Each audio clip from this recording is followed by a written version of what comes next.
Okay, then the plan is I will go through the PPT that I have. I believe you have access to it, but if not, I'm going to be sending it to you by email as well, so that you can have it with you. The This is going to be unstructured, or better yet, with a PPT and then an open space for you to come back to me and to tell me what are your doubts, what might be your concerns. And at any time, any point during the time that I'm talking, feel free to interrupt me, and to raise any questions or doubts that you might have. This is supposed to be something informal, in order for us to create already an understanding, and me being here to support and assist you in any area that you might be unsure of or need some sort of assistance. So, having said that, why are we all here? Well, we are here because we want to hear about the Global Development Awards competition, but more in particular, you are here because you're interested in the Japanese Award for Outstanding Research and Development, or to make it short, ORD.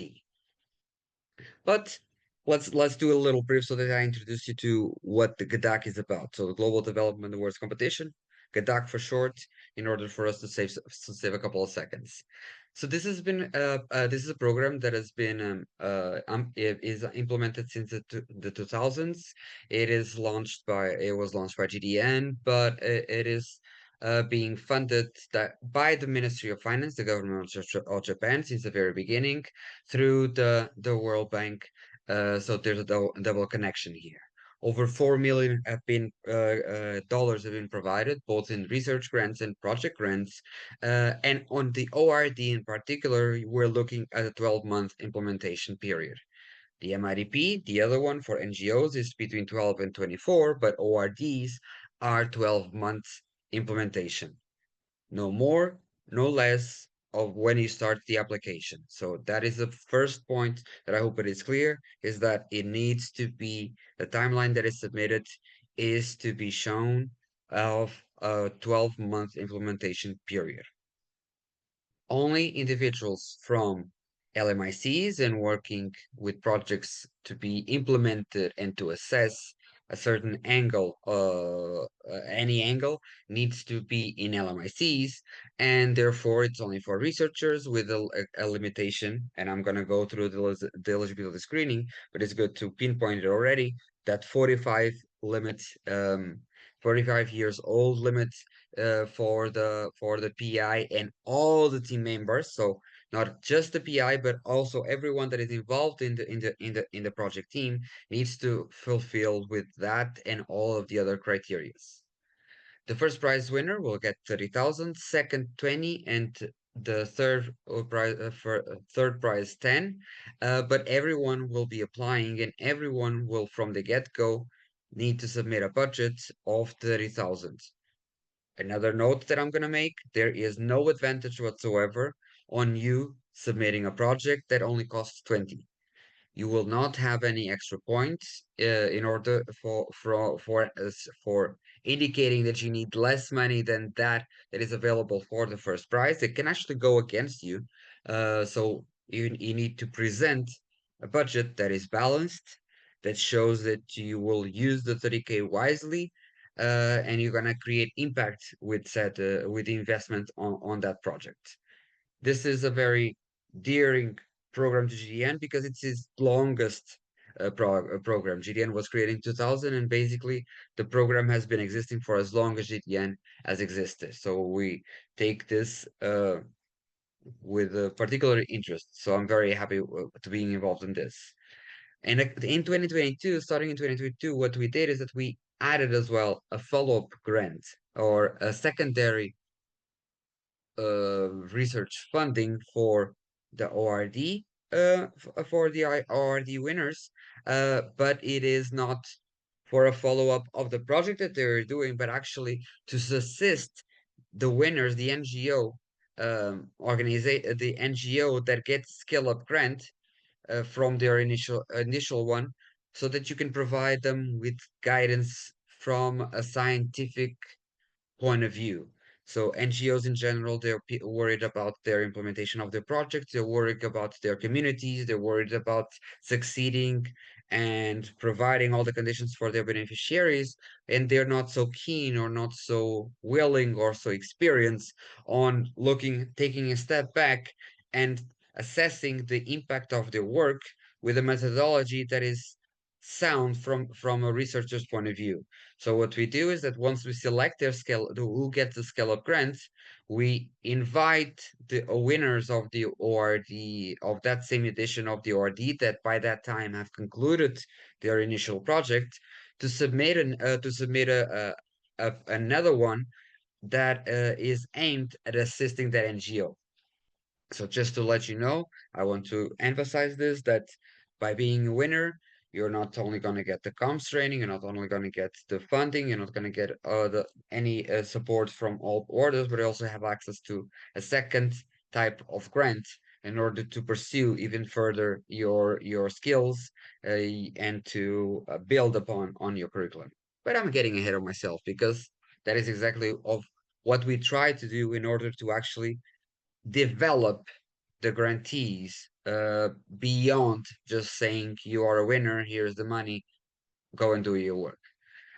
So these webinars, we believe that they're important in order to provide this sort of guidance, to provide the hits and the tips and tricks that we know that will make a difference, to take this opportunity as well to address, you know, some normal issues that exist whenever someone is making an application, uh, and also to make you understand that even if you don't succeed on getting the award, you will still have something to take to help you in your future career.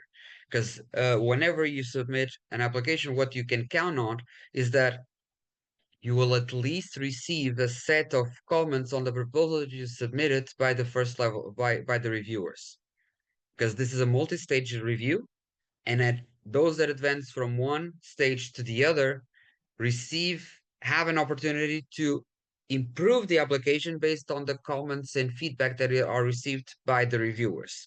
And the reviewers change from one stage to the other, so you have two completely different sets of reviewers, assuming that you advanced at least to the second stage. And even if you are stuck at the first, at least you got something from it, you know, as an assessment from at least three individuals, researchers, that will look into your application and see if it made sense and how you can improve it for other activities. So, as I mentioned, the prize awards following that, those that are finalists, we do provide either an in-person or virtual training so that when the time comes for you to present in front of a jury, you have an opportunity, you have been trained to do so.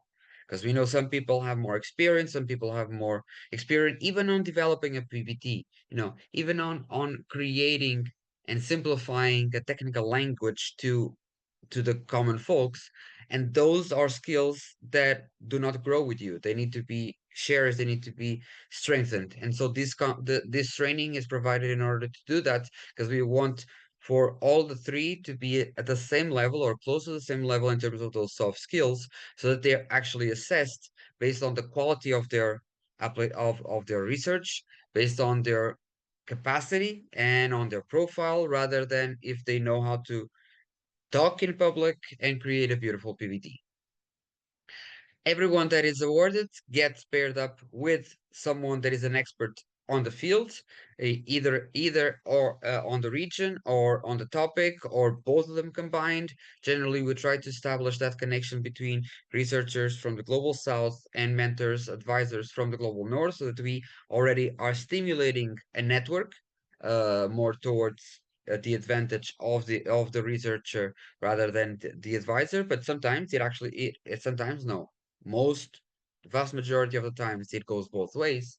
So and we do this without taking any funds from your award.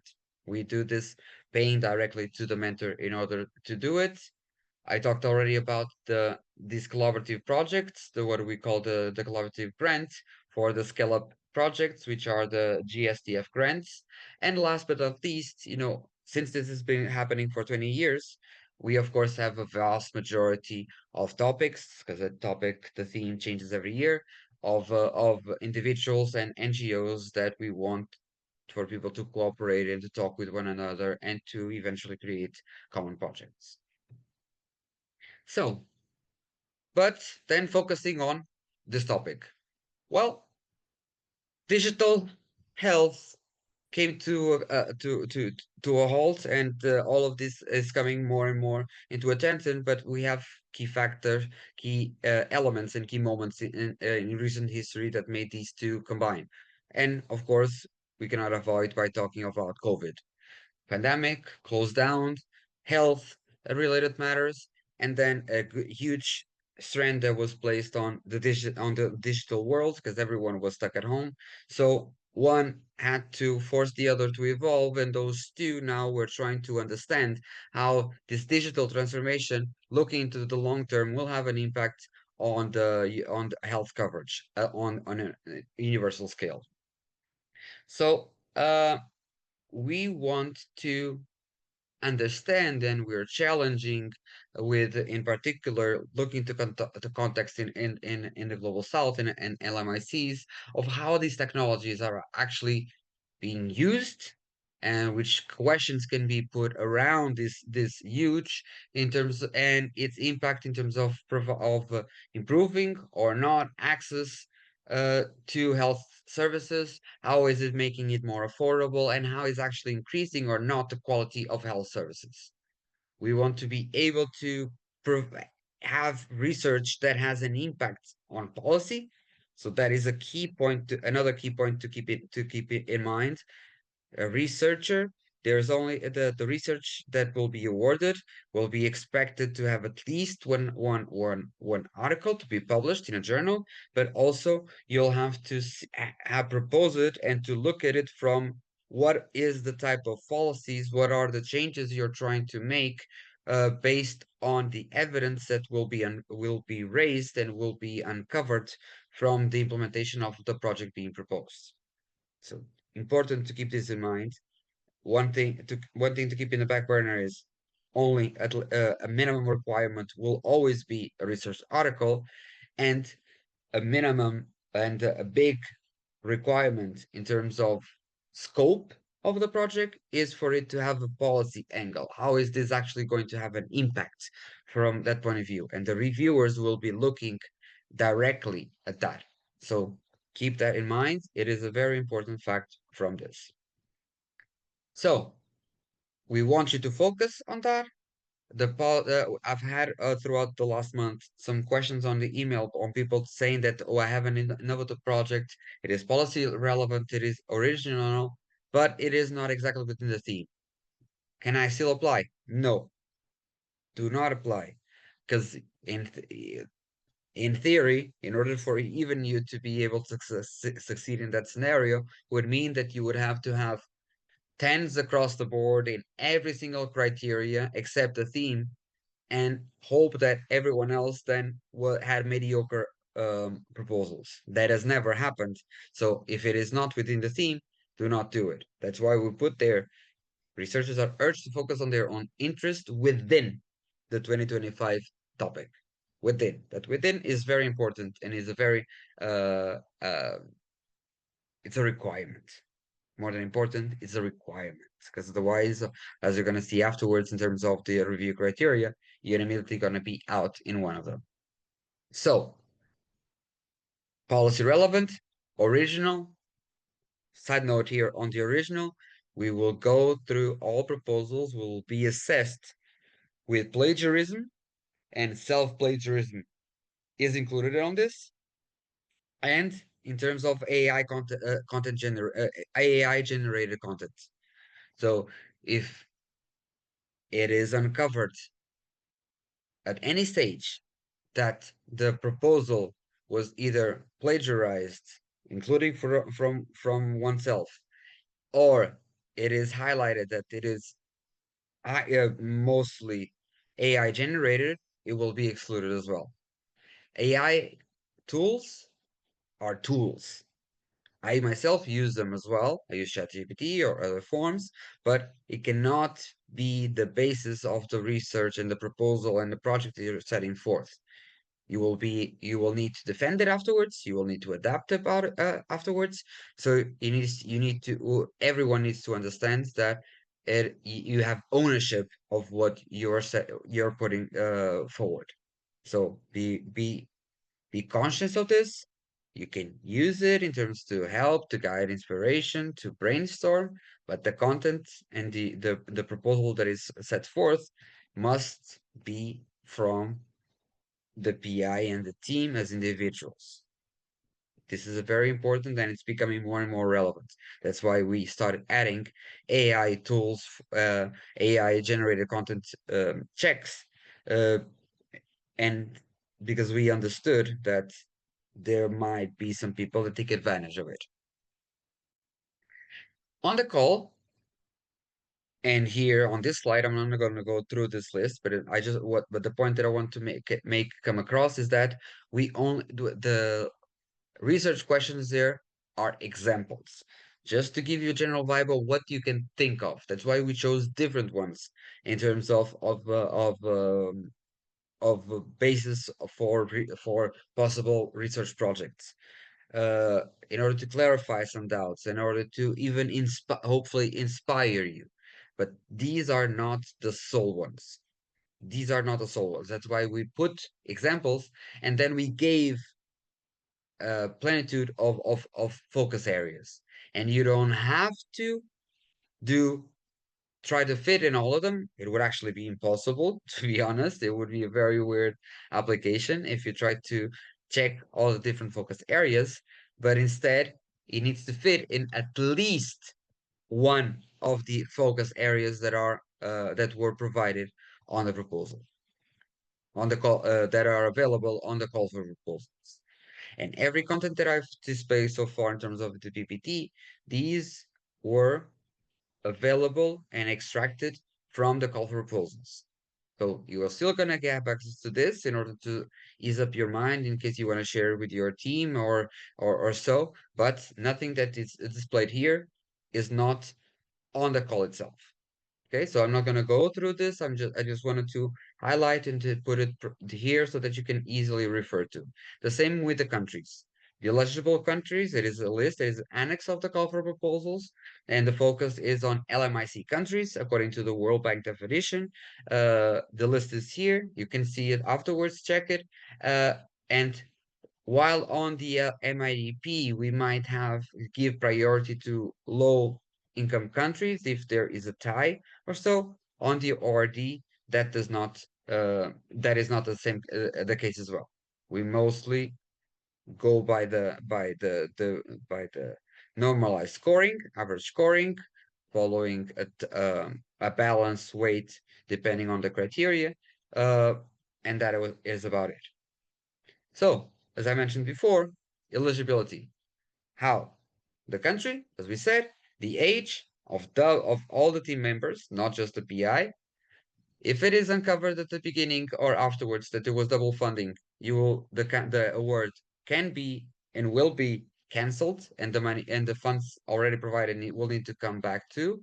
Keep in mind the employment in terms of connections to GDN, its regional powers, or other or bilateral organizations or multilaterals. Um, Funded previous funded projects from within GDN cannot be put for an award here. Past winners, it is not the case, I believe, of any of you both here. So, but it is possible for people to reapply, but need to wait 3 years. And the academic dishonesty is what I was talking before in terms of plagiarism, including self and AI generated content. How does the process go in terms of evaluation? We do a first eligibility screening. You know that once you get to the application form, you need to do a quiz, which is basic one, that for you to comply and indicate if you are indeed eligible based on the criteria. And at the end, again. So when we do the eligibility screening, we will check again for that on ourselves. and hopefully there's no one that will be excluded. But it can and has happened that despite the two checks, self checks that were placed, people still did not comply. So talking about age, people try to hide the age. We ask for the ID so that it will not be possible to hide from it. So once people are eligible, they go through the first level review. By then the difference between first level and second level is that first level it's early junior researchers, or let's call it instead non-specialists on the theme, while on the second level these are specialists on the team. So according more senior people that have been specialized on the area of activity, and they come for the final selection. At the first level, some are shortlisted, others do not are not advanced. What tends to happen is that between 15 and 20 are shortlisted for the second stage, and those that are shortlisted have 1 week to revise their proposal based on the comments that were received.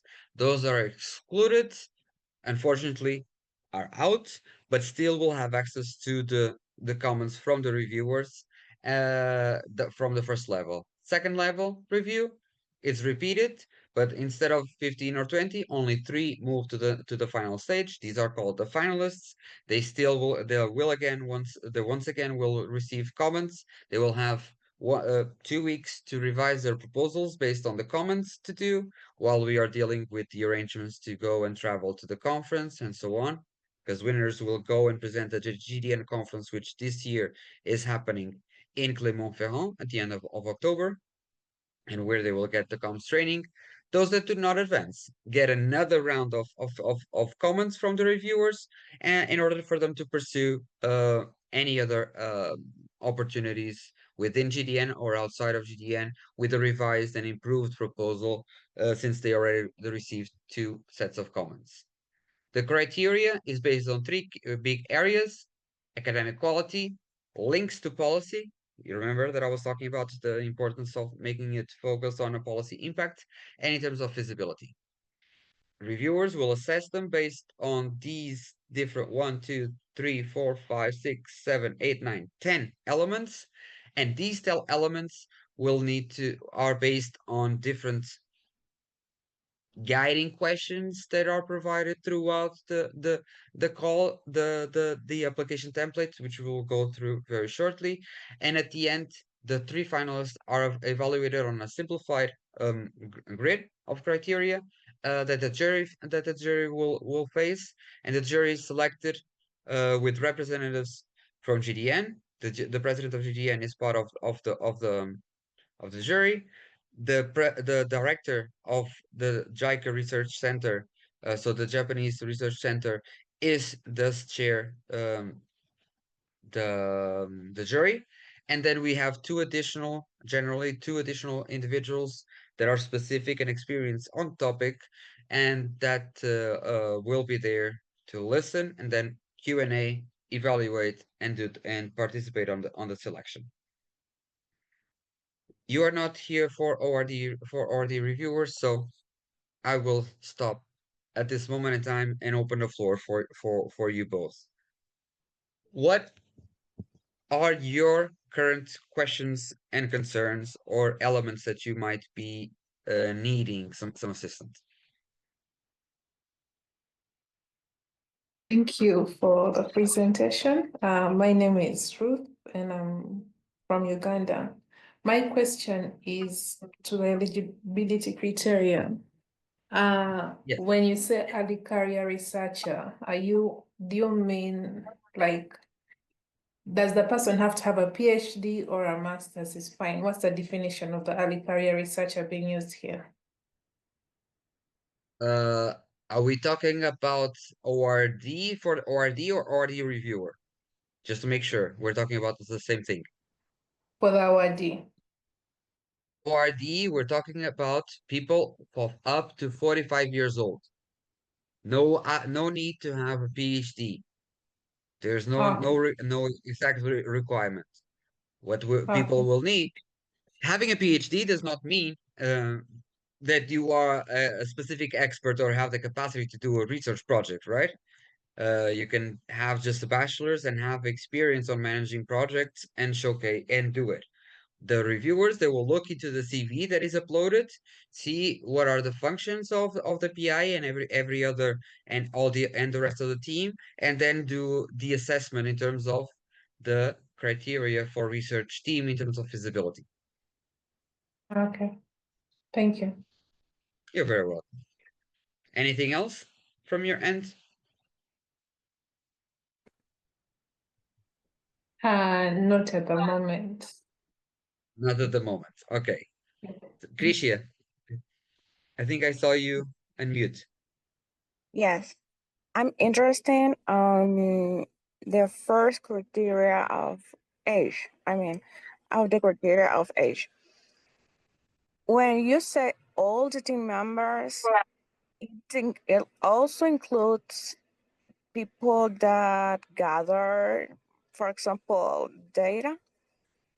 No, no, I'm talking about researchers per se, people that will be involved and participate uh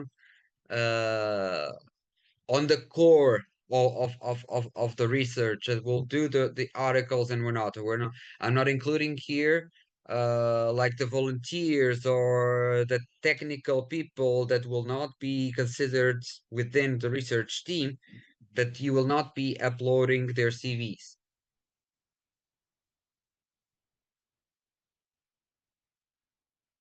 Did I clarify your question, Tricia? Yes, yes. Okay, It's completely clear. awesome. Thank you. You're very welcome.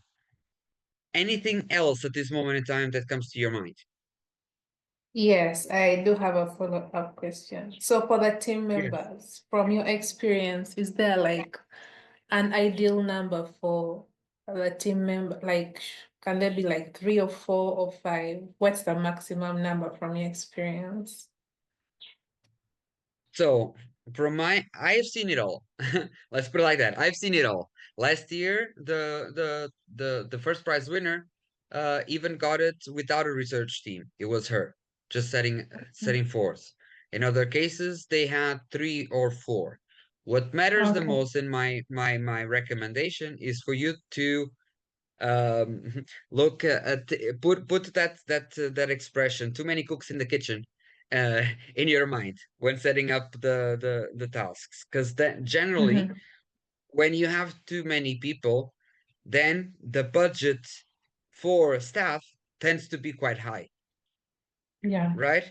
Because you need to pay Yeah. everyone, and then you don't actually have money for the actual activities that you need for the project, and then you need to justify or not, which is also a very problem, a big problem generally, on to justify and defend your budget, because you will have to defend your budget. You need to explain from the research from the team what is the function of each individually, and then on the budget you need to explain why the budget is set up and why the X percentage of the entire budget is associated with HR. Mhm. Okay, Yes, you need to thank find a you. balance. Okay. Okay, Yes, yes, thank you so much. you're very welcome. So I will take then, because this might come and raise more questions then, or others. So this is of course, you probably have you registered to the platform and know that the submission of the platform is the submission of your application is done through the platform. So there is no word to attach beyond the timeline. But I still find on our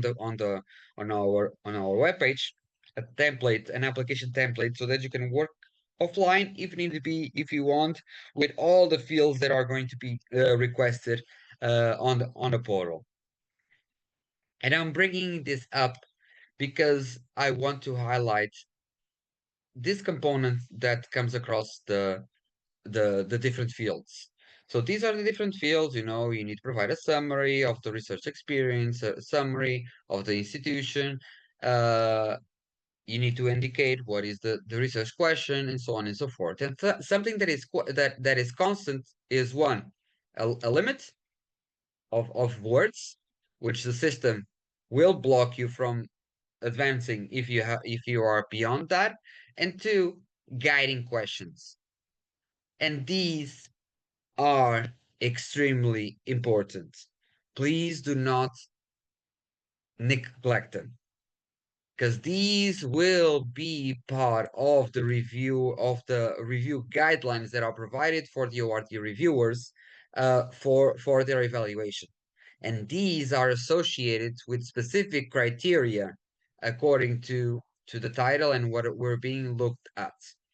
So they are here for a reason.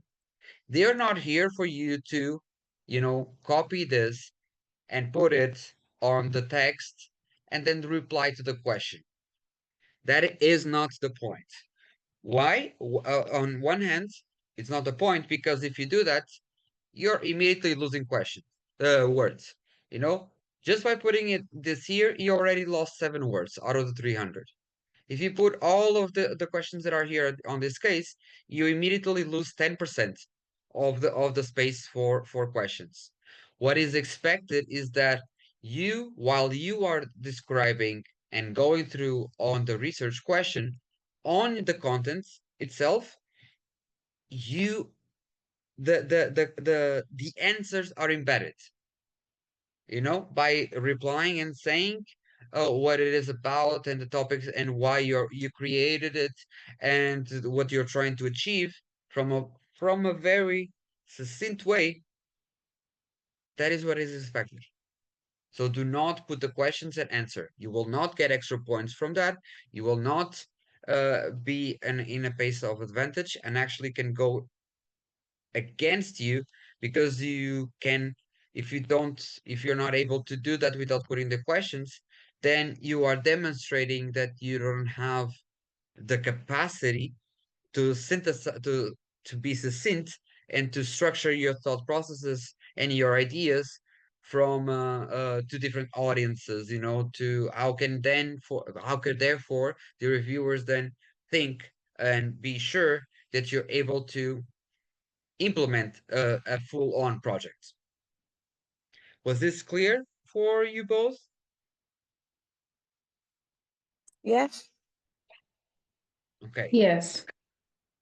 So sorry, since I have a smaller group today here, I can go straight and make sure that you are actually following me and that no questions are left behind. A second It's point I okay. want to raise. Sorry? It's okay. Okay, awesome. Uh, where was it? So remember, project narrative, the timeline. There's a template, there's a document. The only thing you're going to upload throughout the application is the timeline. And there's a template document that is straightforward. What I want to pin out is use M1, month 1 and month 2, month 3 to month 4, month 4 to month 10. Do not put specific months of the year per se. If all goes well, the implementation will start in January 2026 because the finalists will present at the end of October, and then we have November and December to go through the administrative process to work together to find the advisor, and the implementation officially kickstarts in 2026, in early 2026. So but we need to have some leeway and we need to understand how this is structured and how the 12 months are structured. So do not fixate it on a month per se of the year, but instead think of it from an implementation point of view, assuming that it goes for 12 months. So M1 to M3 is the literature review, you know, literature review, and the milestone is to precisely to have the first chapter of the report, something amongst these lines. I'm just giving examples. Of course, nothing you can structure completely different, but the point is on how to list and identify the initial month and last and final month. This is supposed to be a new application, right? And an innovative project. So it is important to keep in mind that how it should be structured and how it should be presented. Okay? Re-emphasizing budget. No advantage whatsoever on having a submission for less than the 30 or close to the 30,000. Because even put yourself in the shoes of the jury or the reviewers. If you say that you need to have only 10K, then basically you are setting yourselves immediately to be to have at most the third prize because the third prize is 10K. Therefore, why should actually you be given more or be given anything at all if you don't demonstrate the ambition to reach higher? So do not think that that will put you into any sort of advantage. It might actually come against you if your thought process goes in that way. Be sure to disclaim any additional funds you might receive because we don't want to risk your project being awarded and then being taken back or cancelled because of dishonesty. Okay, having said this, I have from my end I've covered most of the items and I would need to hear from you in terms of what is unclear or where you need clarification or where you need support from. So the floor is yours. Otherwise, we can also always end this meeting earlier. So tell me.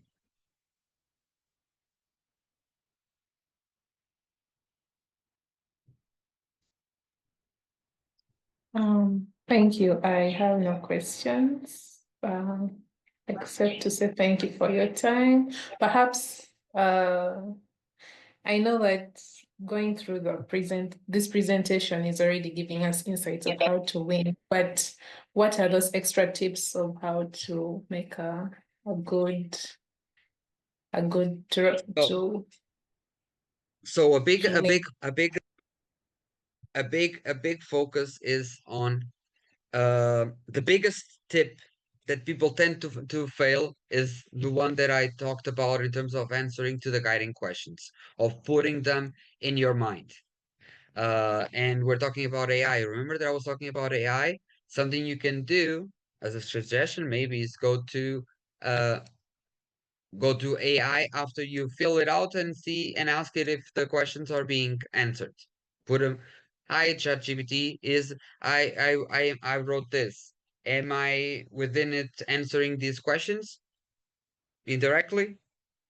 That can be a tip that I give to you in order to succeed, because most of the time where people lose is because they start filling out the answer, the application, and imagine they start replying to providing details about the research question on the state of the art, uh, and then the reviewers unfortunately then have to say on the answer of the research question that they failed, that they did not provide. And the reviewers cannot do anything about that simply because people did not follow the instructions. So the instructions are there for a reason. So keep them in your mind and follow them. That is the biggest tip that I can give to you. Second is in terms of the theme. Do not try to bend the theme to your taste. So there is a big the topic is wide, the focused areas are diverse. Do not try to go beyond it just because you think that the project that you are setting forth is very interesting, is very innovative, is very tech related, is very looking into the impact and the evolution of digital tools and digitalization for development, but it does not touch upon the connection or the impact it has in terms of health. Or it does, but it's very as a second thought. As much as we would love to fund your project, it will be excluded because it needs to be within the the thematic of this edition. That is the second thing that people tend to focus. Third thing, in terms of research question of the team, age, we will look into the age. And some people are extremely surprised by being even rejected.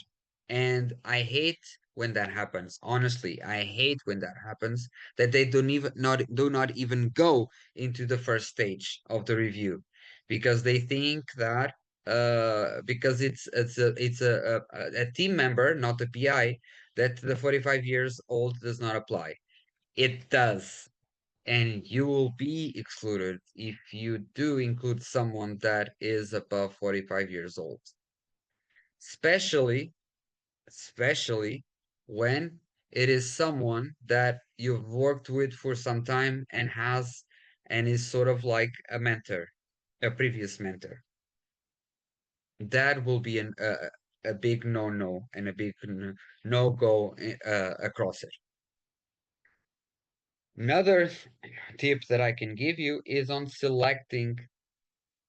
being smart on who you, if you're coming with a team, on being smart on you set forth as the PI, as the one leading the project.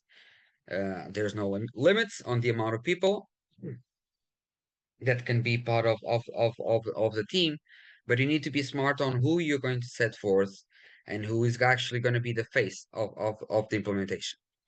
It might be wise to put someone that has either more experience on managing teams with some experience on the topic, uh, or on the topic itself, and then have other co-managers, PIs that are responsible for it.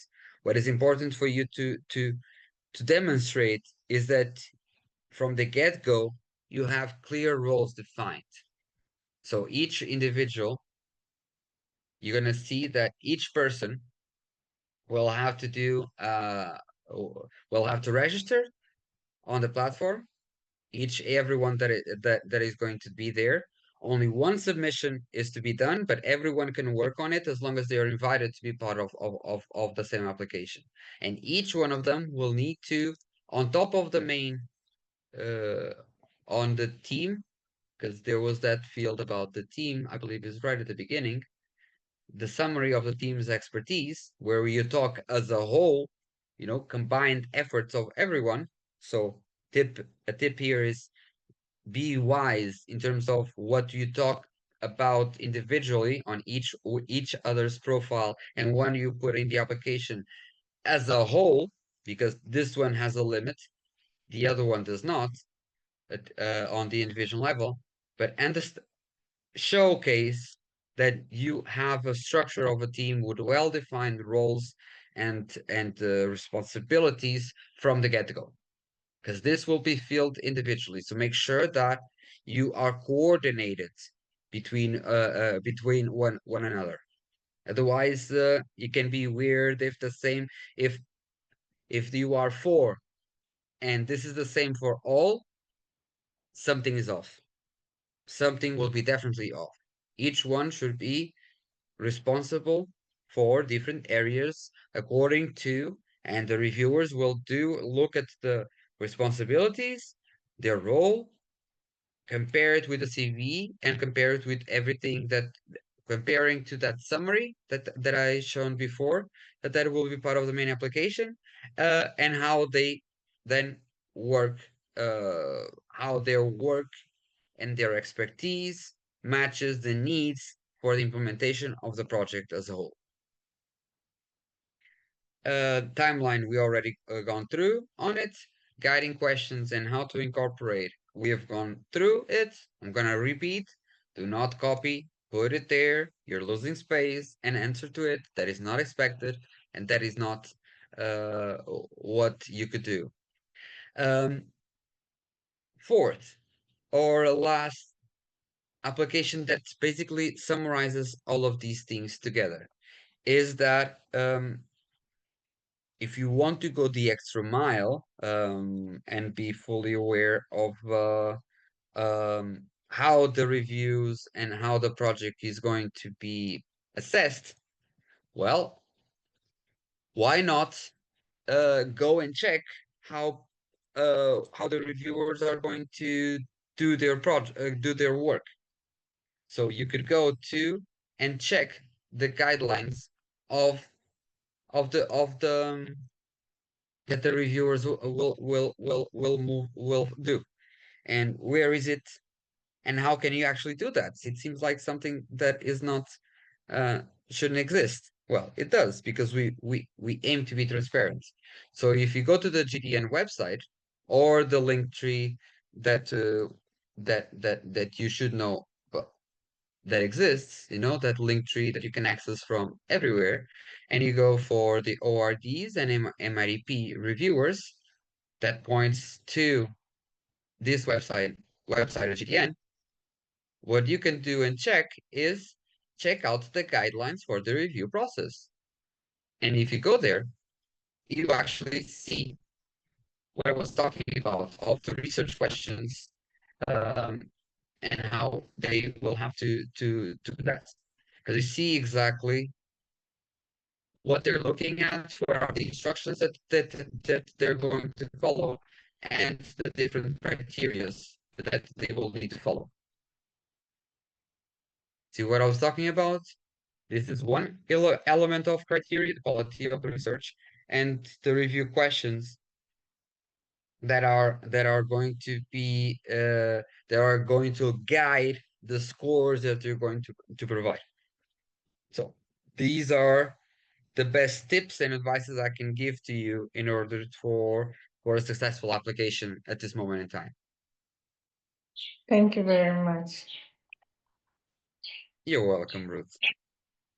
Anything else from you or Krishy? No, I was only going to say thank you also because it was very clear and also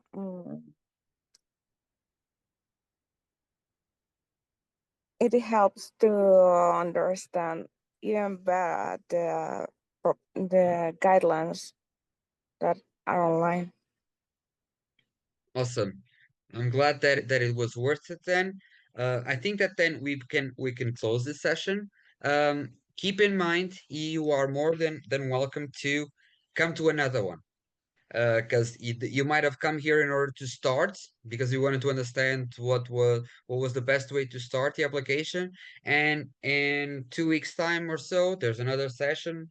There's at least one session per week, if I'm not mistaken. You can sign up for a new one and come with specific questions, and I'll be more than happy to get them cleared out. Yeah, just before I let you go, one question came Yeah. to my mind about the research institution. Uh, Yes. About the collaborative grant, you talked about an NGO, but a research institution, most research institutions are mostly academic. So I don't know. I don't know if my The question re makes sense. so what this is an individual grant, right? So Yeah. this is about the PI and its team. The research institution or the institution organization that you are affiliated with it exists more from a due diligence point of view rather than as a component on the evaluation per se. Okay. And then, but for the collaborative grant, first you need to win the award. Okay, First you need to okay. win, and then we go into that stage. But uh, I guess that your concern was about it's a research Mhm. institution, so and we're talking about a development project. So one does not connect to the other. I think that that's the root of the question. And there's no connection on that because the goal is for the PI and the PI's team to support the NGO, not the other way around. Okay, Okay? okay. Yes. Thank you. Awesome. You're very welcome. So, Ruth and Krisha, if there's nothing else, then I'm gonna close it, and then but I remain fully available in case you have any doubts. Okay? Okay. I'm just gonna Bye-bye. put here the link tree just for ease of reference. And as you know, at any point in time, if you need to contact us, just send me an email and I'll be more than happy to get back to you. Okay. Okay? Thank you. Yeah. Thank you. Thank you so much. Have a nice evening or day to you. Bye-bye. Bye bye. Thank The you. same. Bye.